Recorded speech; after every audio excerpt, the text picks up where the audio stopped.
Uh, Let me begin with the developments in the Gulf region and the state of affairs between Iran and the US.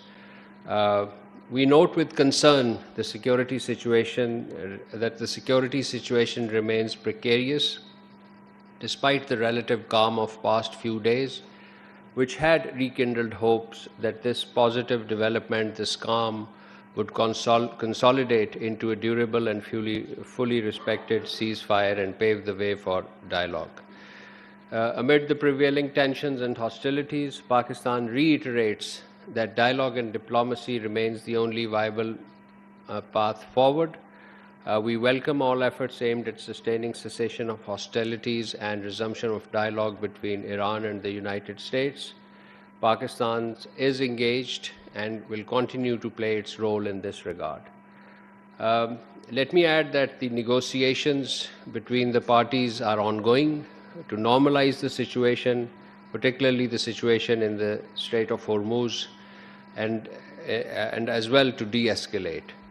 We are doing utmost to bring the parties back to the Islamabad MOU so that all irritants can be removed in the light of the spirit of the Islamabad MOU and the Pakistan-Qatar joint statement of 22nd June. We encourage the parties to exercise maximum restraint and fully adhere to their commitment to resume technical level talks for the implementation of the Islamabad MOU in line with Pakistan-Qatar joint statement of 21st June 2026. Last week, in this vein, our Prime Minister, His Excellency Mohammad Shahbaz Sharif, spoke with His Royal Highness the Crown Prince of Saudi Arabia, Prince Mohammed bin Salman bin Abdul Aziz Al Saud.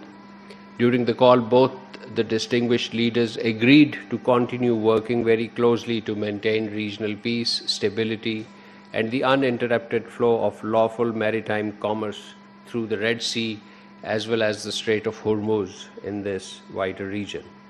Following up on this important telephone call, and 2 days later, on the 25th July, the Deputy Prime Minister, Foreign Minister, Senator Mohammad Ishaq Dar, held a telephone conversation with the Foreign Minister of Saudi Arabia, Prince Faisal bin Farhan Al Saud.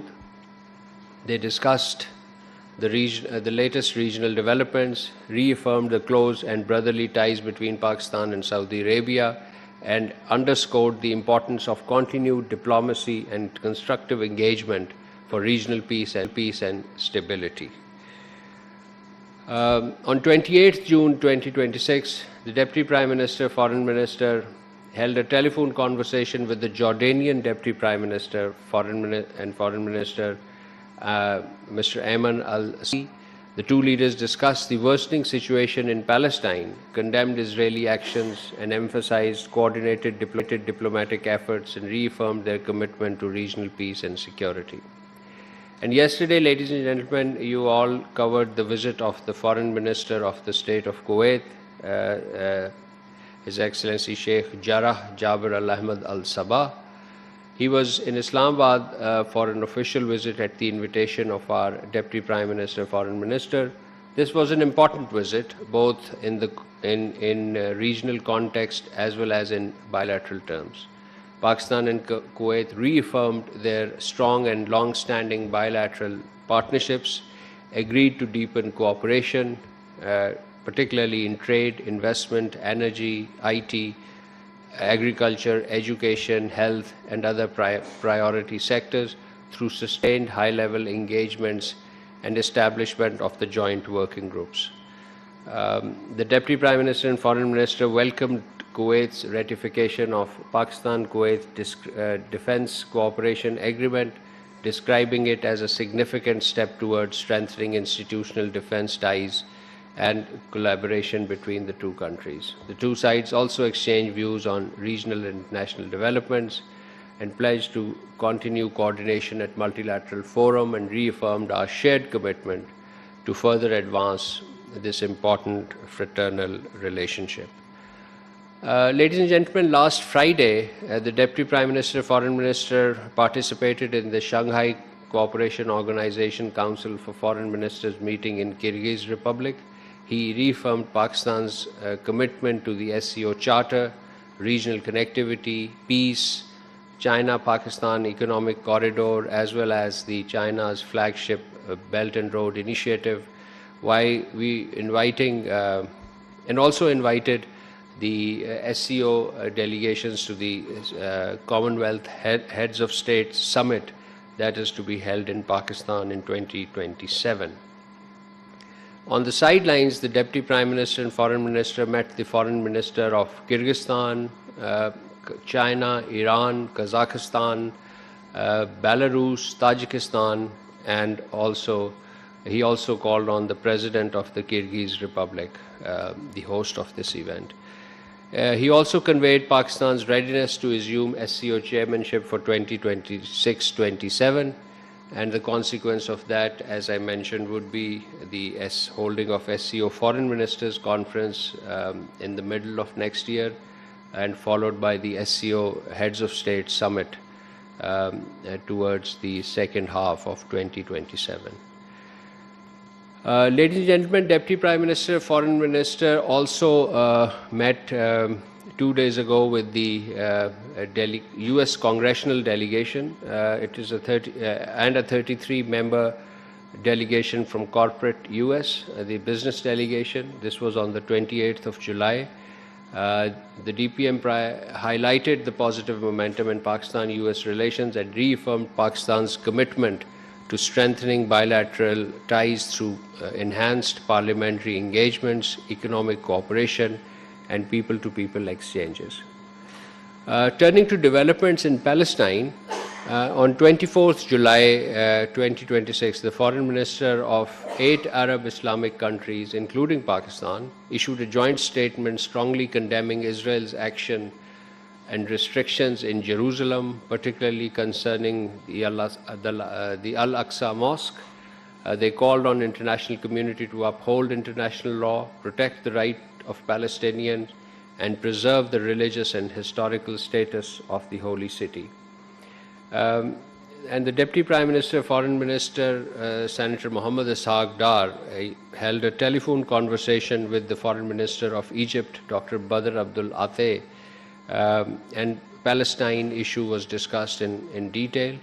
The two foreign ministers expressed grave concerns on the situation in Palestine, calling for an immediate end to hostilities, unhindered humanitarian assistance, and respect for international law, and also discussed coordinated diplomatic efforts in support of the Palestinian people and emphasizing dialogue to preserve regional peace and stability. Whilst on Egypt, let me also inform you that we issued a press release on this also, that Pakistan and Egypt held their 10th round of annual bilateral consultations virtually last week. The Pakistani side was led by our Additional Secretary Middle East, Mr. Zahid Hussain, while the Egyptian side was headed by Assistant Foreign Minister for Asian Affairs, Ambassador Amr Hamza. The two sides reviewed bilateral cooperation and agreed to further enhance engagements in trade, investment, education, culture, science, people-to-people contacts, and also reaffirmed their commitment for strong regional coordination and cooperation in multilateral issues. Finally, ladies and gentlemen, moving to a subject which is close to my heart and as well close to my other hat of as arms control, disarmament, and international security. On 24th July, the Ministry of Foreign Affairs, in collaboration with Comstec, launched the first issue of the Journal of Science, Communication and Diplomacy for 2026, marking the second year of its publication. The journal provides a platform for diplomats, scientists, academics, and policy practitioners to engage in discourse at the intersection of science, technology, and international relations. The inaugural 2026 issue featured 11 articles, including 7 authored by the officers of the Ministry of Foreign Affairs. There's one article also by by our Foreign Secretary, Ambassador Amna Baloch. Let me also acknowledge the editorial and compilation work of Dr. Muhammad Adil, our Deputy Director in Actus Division, who was instrumental in bringing this publication to the fruition. Copies of the journal, I believe, is available here, so please pick it up if you are interested in this subject. With this, I conclude my opening statement and open the floor for question answers. Thank you. Ji, Anas.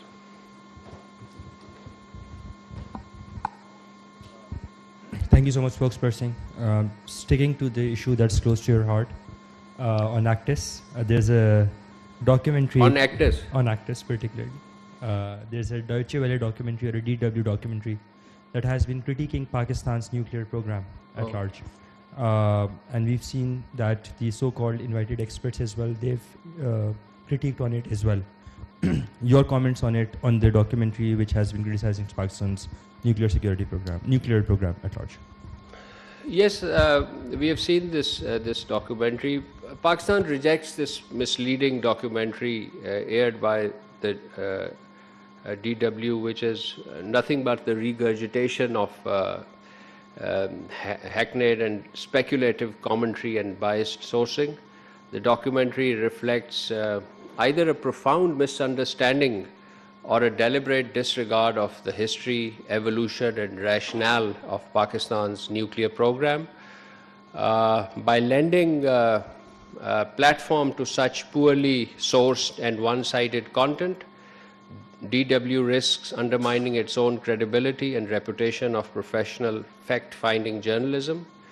Responsible journalism demands rigorous verification, balance and context, not amplification of recycled conjecture and unfounded insinuations. DW must uphold these tenets and exercise greater editorial responsibility when reporting on issues with far-reaching implications for international peace and security. Pakistan has full confidence on its robustness of its command and control architecture, as well as comprehensive technical, legal and institutional mechanism governing the nuclear safety and security and our wider nuclear program.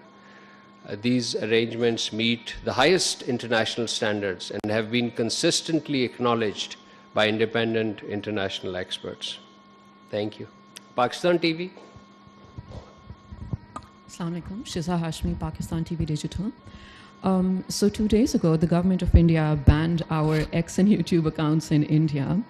What does the ministry have to say about Banned, I'm sorry? Banned our Twitter, X and YouTube accounts for apparent reasons. What does the ministry have to say about that? Does it surprise you? Not really. We were actually expecting it way before, but I mean, it's always... Well, the decision by the Indian government to block access to social media accounts of Pakistan TV Digital, as well as other social media accounts, is entirely in keeping with its established pattern of suppressing information and peddling an officially sanctioned and carefully sanitized version of the so-called reality through applied media that it has in its own country. Factual reporting has no place in the captive ecosystem prevailing in India. The frequent lapse